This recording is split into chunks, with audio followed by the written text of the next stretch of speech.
Computer to leak पर आपका स्वागत है। नीट प्रवेश परीक्षा पेपर लीक की जांच अब सीबीआई करेगी। एक कहावत है, बहुत देर कर दी हुजूर आते आते। केंद्र की मोदी सरकार का निर्णय स्वागत योग्य है। आज 24 लाख छात्र नीट प्रवेश परीक्षा को लेकर सड़क पर है। केंद्रीय शिक्षा मंत्री धर्मेंद्र प्रधान शुरुआती दौर में एनटीए के अध्यक्ष और उसके समर्थन में खड़े थे, जबकि सड़क जाम कर रहे और सड़क पर उतरे छात्र छात्राएं मामले की सीबीआई की जांच और पुनर्परीक्षा की मांग पर अड़े हुए थे। केंद्रीय मंत्री धर्मेंद्र प्रधान ने शुरुआती दौर में साफ कहा कि कोई गड़बड़ी नहीं है। इस बीच बिहार की आर्थिक अपराध इकाई के एडीजी नैर खां के नेतृत्व में टीम ने पेपर लीक से जुड़े एक एक कर कड़ी को खंगालना शुरू किया।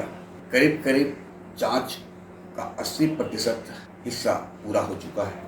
एडीजी नैर खां ने गुरुवार को दिल्ली के शास्त्री भवन में स्थित शिक्षा महकमा के अधिकारियों को एनटीए की भूमिका को लेकर स्पष्ट बता दिया था कि इनकी भूमिका है पेपर लीक मामले में और ये सहयोग नहीं कर रहे हैं, जिसका परिणाम यह हुआ कि शनिवार की देर शाम होते होते एनटीए के ईडी को हटा दिया गया, नया ईडी बनाया गया, एक जांच कमेटी गठित कर दी गई। जानकार बताते हैं कि ओएसएस पब्लिक स्कूल रविंदर पथ हजारीबाग से ही पेपर लीक हुआ। वहीं से उसी केंद्र का ओएमआर सीट बरामद हुआ, जो जला हुआ था, कटा हुआ था। और एक एक कर करीब करीब जो इस खेल में शामिल थे खिलाड़ी, वे पकड़े जा रहे थे। मामला राजनीतिकरण चुका है। एनडीए और आरजेडी आमने सामने हैं, लेकिन एक निष्पक्ष एजेंसी के तौर पर आर्थिक अपराध इकाई की जांच भले ही कम संसाधन हो और दूसरे राष्ट्र से मामला जुड़ा हुआ हो, लेकिन तेज थी, क्योंकि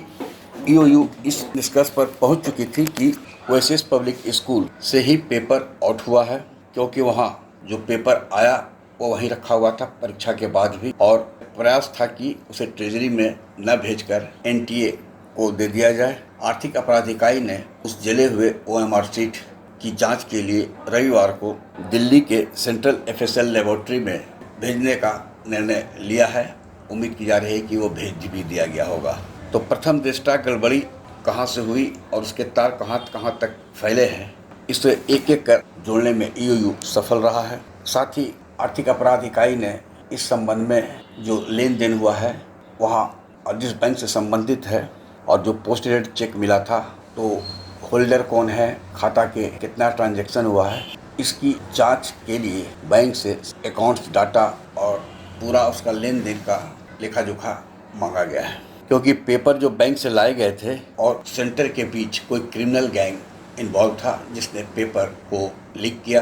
जो जला हुआ बुकलेट है और भी कई साक्ष्य थे जिसे ईओयू ने जब्त कर लिया है और साक्ष्य के छेड़खानी की भी जांच कर रही है। शनिवार की रात ये मैसेज आया कि सीबीआई जांच हो रही है। नरेंद्र मोदी की सरकार युवाओं के लिए एक उम्मीद है। ऐसे में केंद्रीय मंत्री धर्मेंद्र प्रधान का शुरुआती दौर में सीबीआई जांच से इनकार और फिर जांच का आदेश कहीं न कहीं इस कहावत को बल देता है कि बहुत देर कर दी हुजूर आते आते। इस बीच विपक्षी दल को भी मौका मिल गया। कांग्रेस ने भी कई राज्यों में प्रदर्शन किया है। निर्णय राजनीति में समय पर लिया जाता है।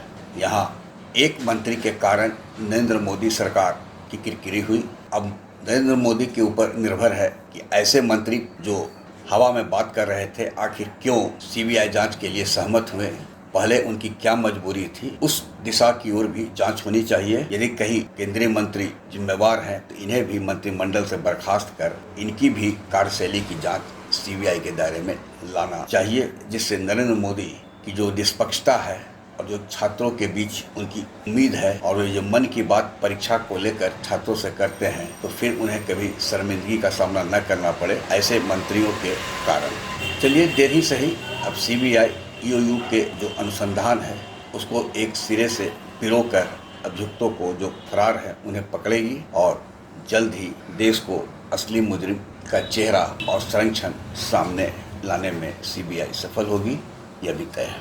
आग्रह है कि इस वीडियो के लिंक को लाइक, शेयर, सब्सक्राइब अवश्य करें। धन्यवाद, नमस्कार।